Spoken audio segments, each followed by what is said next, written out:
Hello everybody, I'm Super Kirby-licious, and today I'm reviewing my Nerf Recon CS-6. I got this gun for my 15th birthday from one of my best friends, so of course we're gonna have fun with this, right?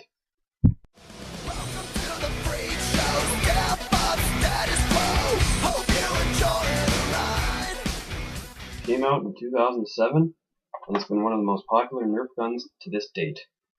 Its direct successor is the Nerf N-Strike Elite Retaliator. This is a clip system blaster, so it can take any kind of clip. It can take a 6-dart clip, 12-dart elite clip, 18 elite clip, 18-dart drum from the Alpha Trooper, 35-dart drum from the Raider. It can take anything, if it's a clip. That's the only exception. As you can see from right away, it's got the clip-up sight right here. That can be taken off. It's got a barrel extension right here with a red dot sight with a switch. There it is. That can also be taken off, as well as the barrel extension. That was like falling. It's also got a stock attachment in the back that can hold an extra 6-dart clip, which can also be taken off by the switch right here.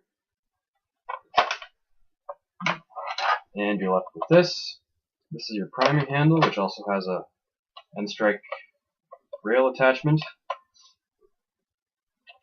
Clip releases are right here. It's better if you pull both of them because they're both kind of sticky. This is your trigger. This is your stock. And this is your clip spot right here. And there's the attachable stock. You can attach any kind of stock there is and easily just take it right off. The barrel attachment also has two rails. There's one right here and one right here. It's also got a flip-up sight right here. And the stock, you can put any other kind of stock on it, but all that does is just carry a clip. It's good for shouldering as well, but that's really all I found it good for. It's also got a sling mount on the back of your stock, and right below the handle, you can see right there. There's one right there. Those are the only two, but technically, if you wanted to, I guess you could sling it anywhere you wanted on the stock, just because it's all rails. But those are the only real two sling attachment points. On the bottom of the handle, there's also a dart storage. Right there, you can fit one dart in, and it'll hold it. Won't fall out all the time, but sometimes it can, so it's a little unreliable, but it's still pretty useful. And that's pretty much all the schematics of the gun. So next, I guess I'm gonna have to do the firing test for you, aren't I? I've got the gun ready here, so like I always do, I'm gonna fire it right over the camera. And I'm tilting the camera a little differently, so maybe you can see where the darts land this time, because someone complained about that.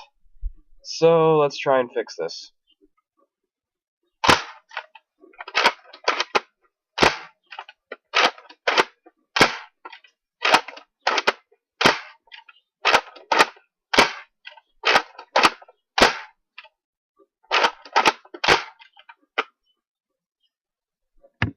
Well, that went pretty well. I was firing with the barrel extension on it, and my farthest shot was between 11 and 12 feet, and like I said, it's like 2 feet off the ground, so that's pretty good.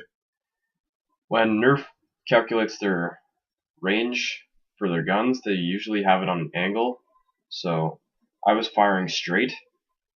So like that, it seems to be firing at the same range as the other original N-Strike blasters. So I guess it's a pretty average gun. The plunger inside the gun also appears to be really loud. I'm going to dry fire it and you can hear it. It's almost as loud as me talking, and I'm not really talking that loud. Most of the other guns that I have aren't really that loud. So this is one of the exceptions. I don't know why it's so loud. I haven't done anything to this other than taping over the access doors, you can see. That's the only thing I do with these. I don't really mod my guns that much. If it's an easy mod, I might try it. Like if it's something like my switch shot where I just took out a few parts, or the Maverick, if they put some pennies at the back of the spring, maybe I'll try that. That's usually all I'll do. When you're firing, the grip is really comfortable. Feels completely normal. And you can also use the same finger you fire with to release your clip with the clip release buttons right here. Or you can choose to use your other hand if you want to do it really quick and load another one in and then shoot it right away. I prefer to do it with my trigger finger just because it's right there and it's faster. I don't know about you guys, that's just something I do. So to conclude, this is a very useful gun. You can do whatever you want with it just to make it the way you want. You can take off the stock or the barrel. Some people like to do it with just the gun itself. Some people like to leave the barrel on, some people like to leave the stock on.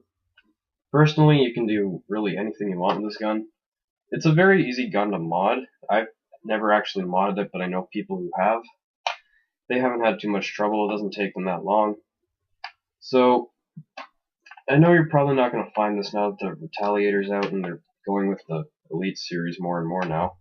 But if you ever find one of these and you just want something like this, I'd recommend picking it up. These things retail for about 30 bucks-ish. I don't know where you live. Where I lived, when I saw them, it was 30 bucks. Might have been 25. So, I like this gun. It's very useful. Probably wouldn't use it as much as my new guns, like my Rapid Strike or my Long Shot. It's a little lighter than both of them, so that's good. If you need a lighter assault rifle, this is probably the one you want.